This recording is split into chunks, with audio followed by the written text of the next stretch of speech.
Je m'appelle Monia Ingavile, j'ai fait mon master en droit public et international ici à l'ULB et j'ai participé à la Refugee Law Clinic en 2017-2018.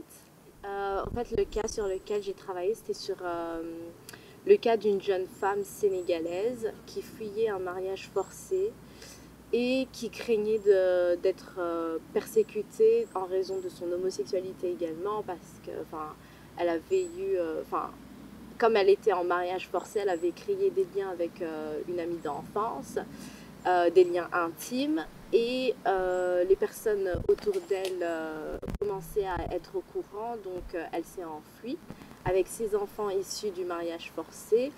Et il faut savoir qu'au Sénégal, l'homosexualité est pénalement punie, et donc on avait plusieurs points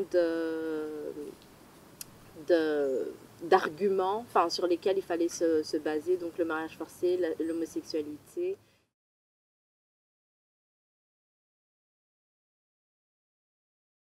La Refugee Law Clinic m'a ouvert l'esprit, et parce que moi j'étais beaucoup dans être une étudiante,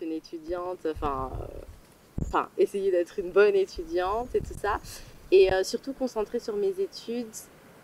Et en fait, la Refugee Law Clinic m'a offert une première expérience dans le vrai monde, dans le monde juridique, travailler sur un véritable cas et non pas sur un casus comme on avait l'habitude de le faire durant tout le cursus. Et vraiment, ça a été très enrichissant, et participer sur ce cas surtout m'a appris à, à savoir ce que c'est la confidentialité, à tout garder en confidentialité, à ne pas m'attacher sur les clients, sur les personnes avec qui on était en contact, surtout que c'était des personnes vulnérables, et aussi à connaître les règles de la procédure, les règles en général qui régissent les droits des réfugiés, et aussi à connaître des personnes que je ne connaissais pas dans la vraie vie, par exemple les écrivaines publiques il y avait une écrivaine, c'est pour ça que je dis écrivaine, mais les écrivains publics en général qui aident les demandeurs d'asile à peaufiner leur récit. Donc voilà, oui.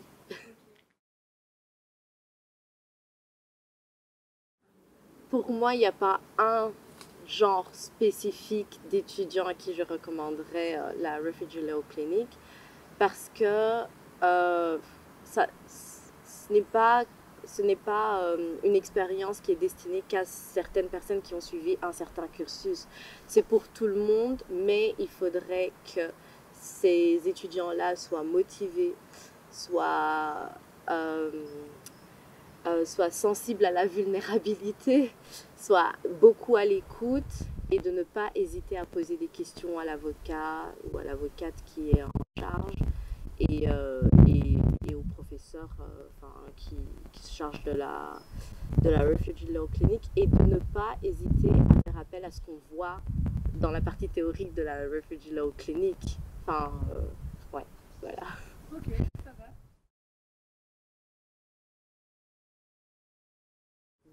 Moi, en général, sur ma vie générale, c'est surtout, j'ai appris à beaucoup écouter. Parce que je trouve que dans le cursus universitaire, on a certains cours qui nous apprennent, on nous apprend plus à parler qu'à écouter.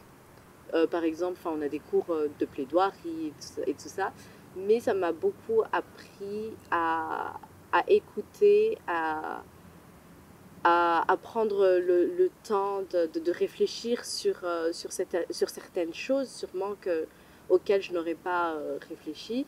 Et surtout, en général aussi, je peux rencontrer, il m'est arrivé une fois de rencontrer un demandeur d'asile.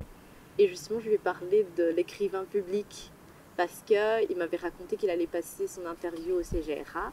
Et je lui avais dit, bah, tu pourrais peut-être proposer à ton avocat, parce qu'il y a plein d'avocats qui ne sont pas au courant, de contacter. Je lui avais donné le contact d'une écrivaine publique, Isabelle Bosman, que nous, on avait eu à rencontrer durant notre année. Et j'espère que ça va l'aider.